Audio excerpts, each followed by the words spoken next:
Wildcasters. It's Andrew coming to you, well, not live, but doing this by myself today. And no, the band did not break up. We just had a little bit of a situation go down today. Matt, Tim, and Kevin Gallagher's grandma ended up passing away over in the early morning or late night last night, and they could not make it for the show today. It's truly a sad thing to see happen to your friends, or to your friends, honestly. It's no one ever wants to see this happen in someone else's family. It's truly a tragedy, and I wish them all the strength and healing in the world.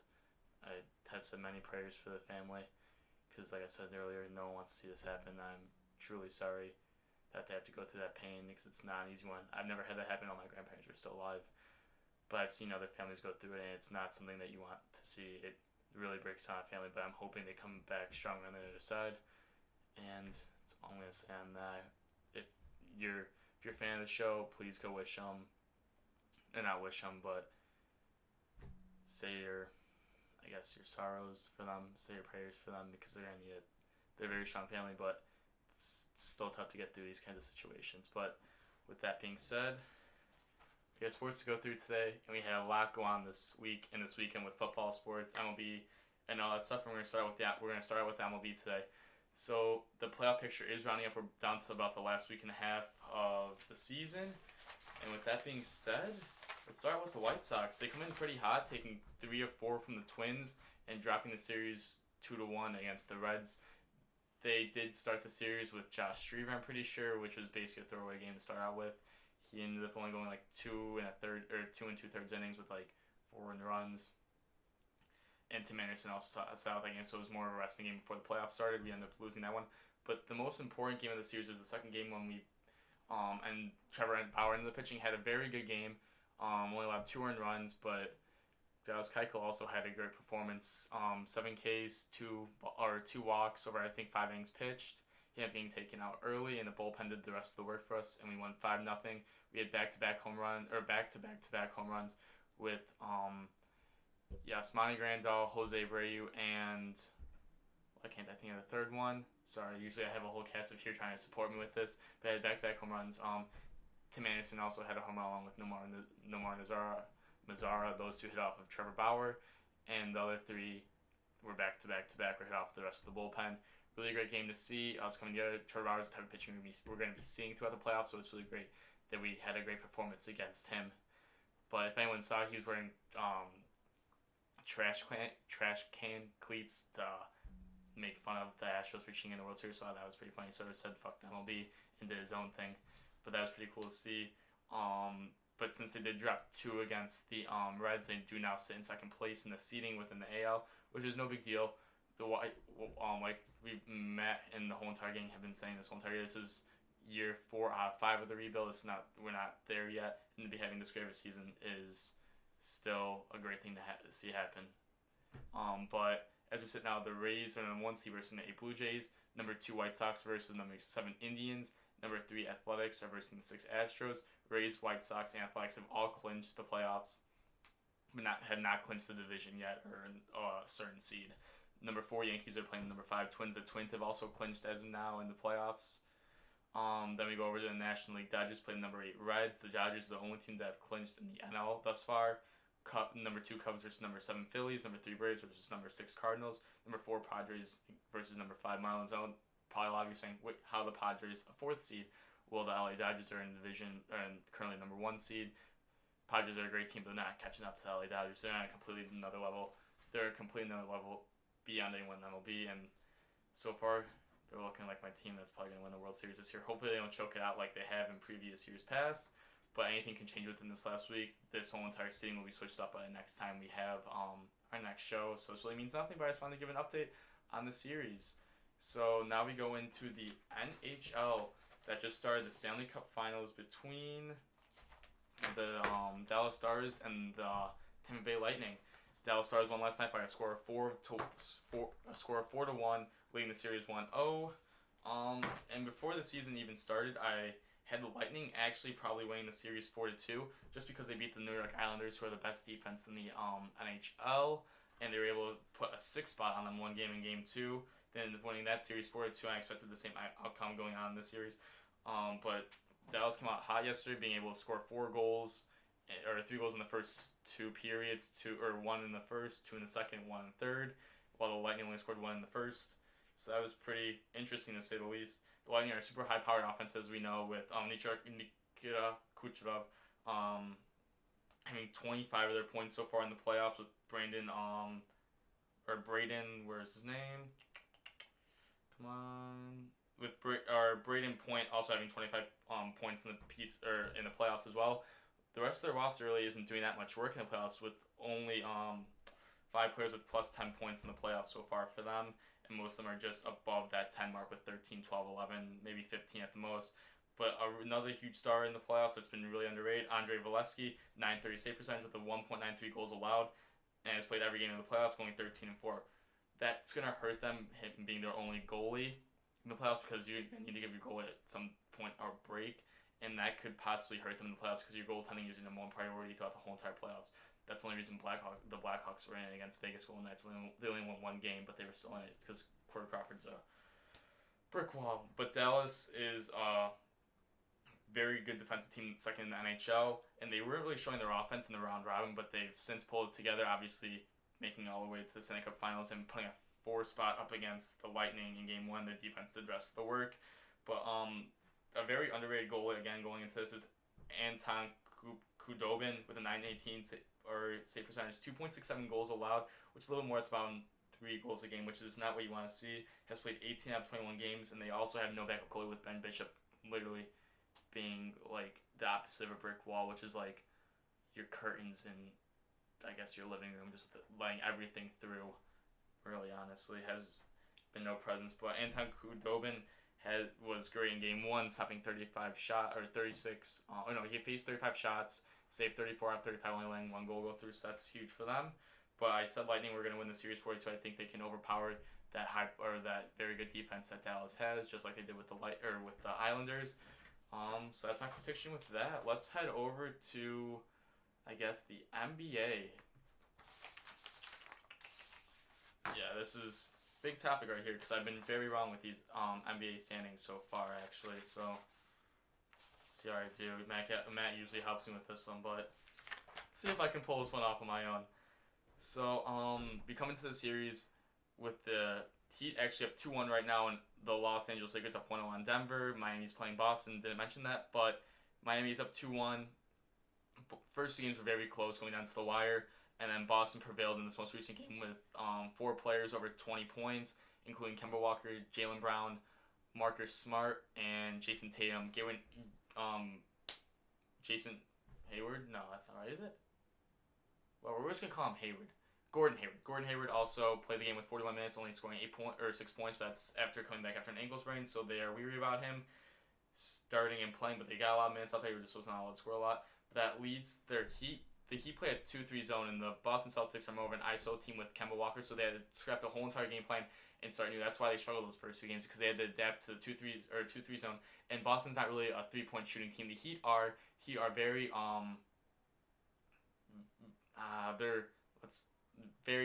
not prevalent. They're just a very high percentage 3-point team. They're the only team to shoot. They're a second 3-point shooting, only behind the Rockets in the playoffs so far, in the NBA bubble playoffs so far, and they showed that Jay Crowder has been huge, along with Goran Dragic and Tyler Hero. But they came out cold yesterday. Jason Crowder only going 2 of 10, and Goran Dragic going, I think, 3 of 8 or 2 of 8. You can't have that. That's what loses games right there. You're going 2 of 10, 20% right there. 2 of 8, I don't know, like 16%. I can't really do math. We usually get Matt for that one. But you can't be having that. They still played a pretty good game on the board. Jason Tatum had 16 boards, while Bam Adebayo had 17. But Jimmy Butler didn't really show up. Like I said, Jay Crowder didn't show up. Tyler Hero didn't show up. Goran Dragic had like 11 points. Nothing really crazy there. Boston took that game 117-106, I'm pretty sure. And they go into game 4 with Heat needing to be able to shoot the 3. My dad and I always said shoot by the 3, or live by the 3, die by the 3. That's just how it is. You shoot the 3. Can be on some days, can be off some days. It's a low percentage shot, around 25 or 27 feet away. It's a hard shot to make, but it's how Steph Curry made a living, and that's how the Golden State Warriors won so many championships, basically. Now going over to the Los Angeles Lakers versus Denver. Very hard series for Denver. They need to really focus on the points going from their back court, really, because that front court of the Lakers is just too stacked. LeBron James, JaVale McGee, and Anthony Davis is just going to do work on Nikola Jokic and the crew. Michael Porter Jr. isn't good enough to play against LeBron or go down low against Anthony Davis. That's just not going to happen. Denver has to have a lot of ifs happen. Jokic has to play well, get a lot of rebounds, get a lot of boards at 7 feet tall. No one else on the team is close to 7 feet tall. Paul Millsap is 6'8". You know, that's just not going to get it done. That's why the Lakers are going to win the series. Probably 4-2, 4-1. I originally had Denver winning the series, probably 4-3 going all the way to 7. But the way the Lakers played in Game 1, just completely dominated. Even though the score didn't really show for a domination, they dominated. They got boards. They came up big. Anthony Davis had 37 points. LeBron James only 15. But LeBron doesn't need to score 30 points like he did in Cleveland for them to win the series. They have Anthony Davis on the boards, really doing work on there. I think he had like 17, 16 rebounds. That's all you need. That's how it's going to be for the series. Lakers are winning the series 4-1, 4-2, probably 4-2. I can see Denver taking 2 away if they get hot, and the Lakers come out flat with LeBron coming out flat one game and Anthony Davis not showing up in the fourth quarter like he sometimes does. But Rajon Rondo still needs to do work against Jamal Murray. That's his big thing, defense. You know, if he wasn't injured, probably could have gone all defense second team. But that's basically it. Alex Caruso is really a factor on defense. I said that since day one. No one's here to argue with me on that. I think he's a waste of money, honestly. Not a very good player, but you need motivation, I guess, in the words of Matt Gallagher and Manny. So that's that. So let's talk about the NFL now. So we go into week 2, seeing that the Bears had a very, very close victory against the Detroit Lions. First 3 quarters, Mitch didn't look so good. I ended up DVRing the game and watching the film on it because that's just what I do with the Bears. I used to do it last week, but I didn't always watch the film, but now I have a reason to, so I can talk this in the show. So basically, we see Mitch didn't really have a very good 3 quarters yesterday. He did have a good not yesterday, but last week. He did have a very some bright spots going through all of his progressions. He hit Darnell Mooney twice on him being his third read, 2 19-yard completions there. Him having 38 yards on day last week.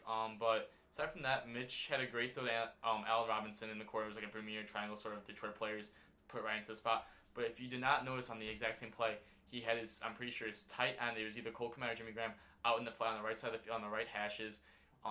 Easily had 20, 30 yards of open green after the catch. But you really can't complain. He tossed a really nice throw to Allen Robinson, made the catch, wasn't picked off. So there we were with that. And then it became becoming like a highlight reel everyone was talking about. But if you watched film, you did see that wide open. That was a way easier throw to make than like throwing it through a needle with Allen Robinson. But can't complain. But my comment going in this week was going to be Mitch has stayed Mitch, but he really showed it in this week's game against the Detroit Lions. Now it is the Detroit Lions, but he showed he has come out a lot better and a lot more confidence and a better QB. But let's go to the defense of week 1. The defense is really missing Eddie Goldman. There was no pass rush, absolutely none. That was with Robert Quinn not being there, and it looked a little bit better this week. But that just allowed old Adrian Peterson, like the age of like 33, just have his fullback in front of him and just plow his way through. Ended up having 96 yards in the day. But I mean, they just couldn't get a pass rush on. That's what allowed for the big 20 points that the Detroit Lions had going into the fourth quarter. I mean, they were just able to run the clock out. Matt Stafford was able to do his magic with being a great QB, you know. But aside from that, Danny Trevathan got murdered by Hawkinson, our zone defense. He looks horrible. He looked horrible in today's game. It makes the signing of I can't think of his name. Shoot. Our linebacker from last year. I'm completely blanking. Nick Kwiatkowski, looking like he went to the Raiders. We should have signed him this year. Who would be better in pass coverage and a better run defender, but we'll see how that plays out in the long run if he blows the game for us. Danny Trevathan, that'd be coverage. He was at 28. He was great at 28, lowest in the defense. Just was horrible, like I said. Jalen Johnson though had a great game yesterday. Last week had 7 tackles, 2 balls deflected, one that led to an interception by Eddie Jackson last week, or by Kyle Fuller. Yeah, it was by Kyle Fuller that had an interception last week, and one on 3rd and 7 to make the Detroit Lions kick a field goal, and thus not getting a touchdown to put the game away against the Bears. But yeah, 6 tackles, 2 pass breakups, William and Fuller's interception. But yeah, so week 2 this week, Bears won by a score of 17-13. we were up 17-0 going into the half, and we sort of took our foot off the gas. Honestly, that's all that happened. I don't know what kind of play calling was going on, but we really took our foot off the gas. But it wasn't all in the play calling. Wide receivers had a huge impact on today's game. We could have been up 24-0 if Anthony Miller just caught literally perfect touchdown pass by Mitch Trubisky. Went right through his arms. Like, just my arms right here, ball went right through them. Had missed a wide open touchdown. That came back, really got a field goal out of that possession to make it 10-0. Could have been 14-0. It could have been 14-0 right there, and completely killed the Lions early on in the game. But it's only 10-0, gives them Lions, so we ended up going 17-0 in the first half. But also in the second half, Allen Robinson, it was once again Anthony Miller on a third down. We were at midfield, maybe a little bit into Detroit, maybe like 45. Anthony Miller had a third down catch that was off to the sideline. His hands were sort of like T-Rex. I'm not sure that's just because he was going down and getting tackled, but the ball ended up hitting both his hands. And like my dad and I used to say, if the ball hits both your hands, you got to come down with it. No excuses. That's when I was a 15, 16-year-old. Anthony Miller's an NFL wide receiver, proven he can make those plays, but just didn't come down with the ball. I don't know why he didn't extend for it. I have no idea. He had two big plays that one was a certified touchdown, so we could have had more 4 points, and one could have extended the drive, and that would have put us in field goal range and an extra 3 points.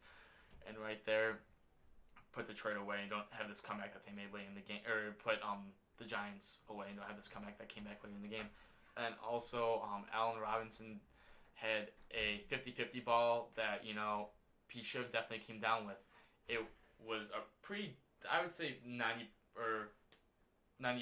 great throw by Mitch, maybe 10%. Could have been a little bit higher. That's why it could have been a little bit higher by Mitch. Yeah, well, guess what? He put a 50-50 ball in the air that your number one wide receiver that wants $18 million could come down with. Had it right here, came down right around here, jumping ball, hit him in the chest, didn't come down with it, was picked off. Very lucky ball that the Giants cornerback came down with. Had his arm a little bit in there, just stripped it away, took it away from him, and was stronger than Allen Robinson. Took the ball away for an interception that led to points. I'm pretty sure a touchdown by the New York Giants, and made the game a lot closer than it should have been. It was only a field goal. And made the game a lot closer than it should have been, making it 17-13.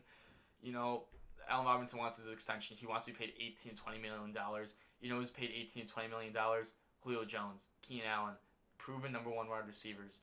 I get Allen Robinson deserves the extension. He's a great wide receiver. But if you're a number one wide receiver in the league that is saying that he is, you come down with that ball. Number one wide receiver comes down with that ball, it hits him in the chest, and is not picked off. And, after that play, I'm not sure if I'm giving him $18 to $20 million, Come down with that play? Yeah, sure. You extend the drive on a third down and doesn't get picked off, He's not worth $18 to $20 million if I think that's the deciding play. I think you franchise tag him. That pisses him off. He doesn't want to play. Don't let him play. That's what a diva does. He deserves $14 million. I'll say that, but he does not deserve the $18 million that Keenan Allen just got, because Keenan Allen comes down with that ball. Julio Jones comes down with that ball.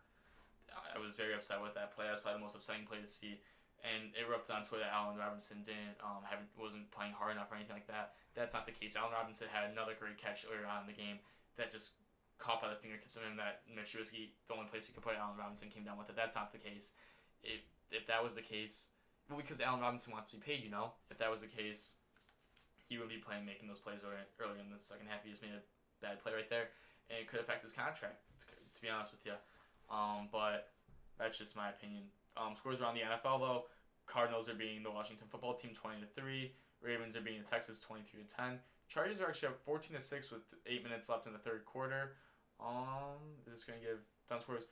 Thursday, Browns and Bengals played. Browns ended up edging out the Bengals in that game 35-30. Joe Burrow was a better quarterback. 37 of 61 for 300 yards, 3 TDs. You had no run game going. Joe Mixon wasn't doing anything. The offensive line was getting eaten alive, the Bengals. And he came out. The team asked him, hey, listen, you're going to have to throw the ball 61 times as a rookie. Joe Burrow's a pilot. What the hell? He does it, though. 300 yards, 3 TDs, better QB, and better quarterback, better player. Baker Mayfield is the 4th best QB in that division. Ben Roethlisberger, Joe Burrow, and Lamar Jackson. Better QBs. That's it. Said enough. Bears win 17-13. Oh my God. The Cowboys made a huge comeback to get back to that. In a second, they win 40-39. Packers win 42-21. Colts win 28-11 over the Vikings. Bills edge out the Dolphins 31-28. 49ers maul over the Jets 31-13. Rams make do with the Eagles 37-19. Steelers win 26-21. Buccaneers win 31-17. Titans edge out the Jacksonville Jaguars 33-30. Now a lot can be said from these games, you know. Cowboys and Falcons 40-39. And let's go back to Dallas Cowboys week 1 and 2. Dallas loses 20-17. Dak Prescott 25-39 for 266 and 1 tutty. Amari Cooper 10-14 for 81 yards. Zeke Elliott 22-96 for 4.36 per carry with 1 touchdown. The average in the NFL is a 4.20. Zeke Elliott running basically average. You know, that's not what you ask out of your star running back, top 3 running back in the league. Now, it does have to do with the offensive line aging. They didn't end up losing their left tackle, so they were without the left tackle, their right tackle, and their center. How are you going to run out the gut? How are you going to have any... I mean, they're starting 2 undrafted linemen in the left tackle, right tackle, center group. You're just gonna get flushed from the. You're gonna get tackled like Saquon Barkley did against the Steelers, 1 to 2 yards back. Zeke's gonna have to make some plays. We'll see if that happens. He had 26 carries for 87 yards this week. I'm pretty sure 1 touchdown. So again, about average. It's not what you're asking from Zeke with how much you pay him. Just saying. Everyone's gonna say that the Dallas Cowboys lost because of that penalty. Well, maybe if Mike McCarthy doesn't try to be ballsy and kicks the field goal, make it 20-20, send that game to overtime, we possibly win it with a different situation going into that fourth quarter than the last drive. But you can't blame that play on Jalen Ramsey being the best actor out there on the field, being better than Dwayne "The Rock" Johnson, who's getting paid $87 million a year to act, and Jalen Ramsey is getting paid $109 million to act. Had a great game though. Jalen Ramsey didn't make Amari Cooper non-existent in the first half. Amari Cooper started going to work on Jalen Ramsey in the second half, but by that time it was basically all done. The narrative of Amari Cooper doesn't show up in road games still comes true. Went 10-14 for 81 yards, no tutties though, no big plays. But yeah, Rams rushed for 153 yards with 2 TDs. They ran all over the Cowboys. Leighton Vander Esch is injured out for the season with a broken collarbone. That defense is horrendous, and it showed against the Falcons. The Cowboys allowed 39 points to the Falcons. I get they have Calvin Ridley and Julio Jones. They have no run game. Tiger Woods still ran for 63 yards. I mean, that's just horrendous. Cowboys got lucky against the Falcons. They looked horrible in the first half. They looked horrible. You're lucky the Falcons are a horrible team and have no defense, and you're able to come back. That game, I'm not going to go in depth because you don't have the whole squad. You'll wait till next week for Manny Gibbs.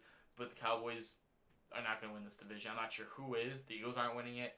The Giants are winning it. And the Redskins aren't winning it.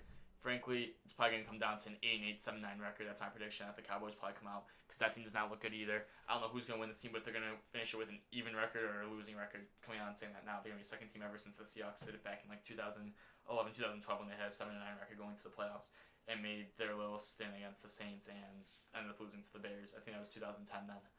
Yeah.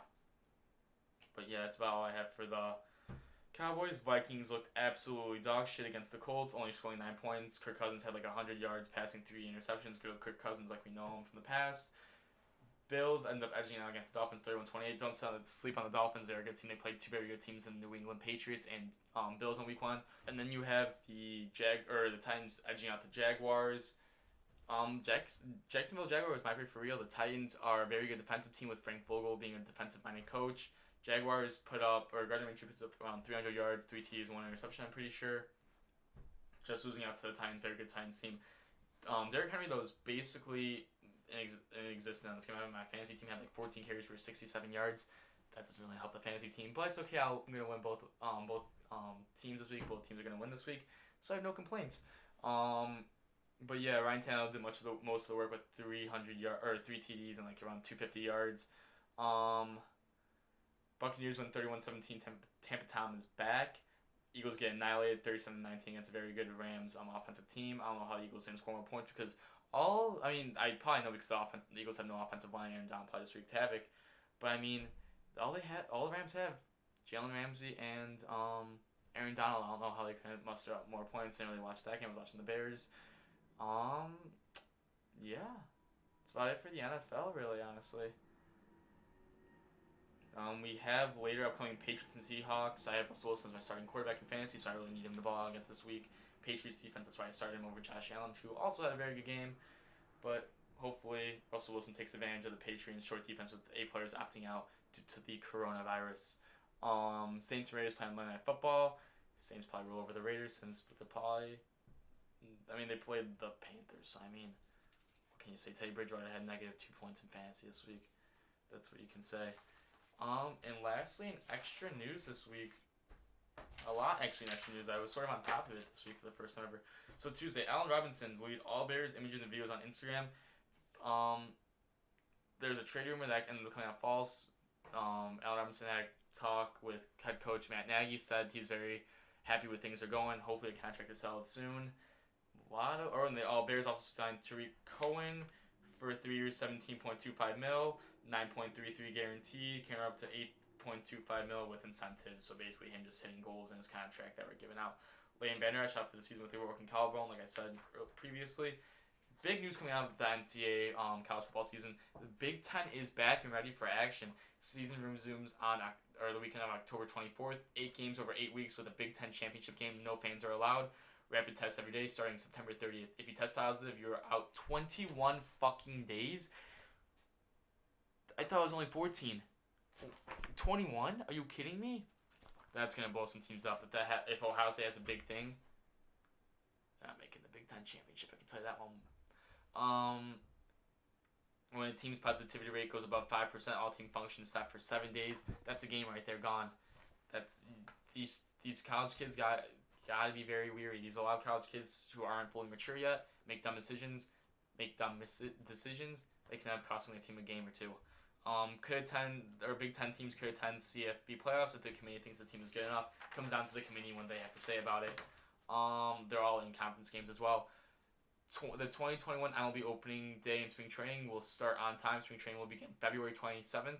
Regular season will begin on April 1st. With all teams competing that day. It's huge to hear. Doesn't mean it will happen, but MLB looks to be starting up their season on time. Speaking of MLB, Justin Verlander to have Tommy John surgery and will be out till 2022. I would feel bad for Justin Verlander. He had a huge drought with knocking a World Series twice in Detroit when they were destined to win it. They lost both times. And he goes over to the Houston Astros, finally wins it, but he was on a team that cheated. He could have come out and said, hey, I don't like this. This is my first year on the team. I don't like where this is going, but he didn't come out and say anything. And, I don't wish this upon anyone, but I don't feel bad for him. You cheated, you got caught. This might be karma coming back to you, not pitching till 2022.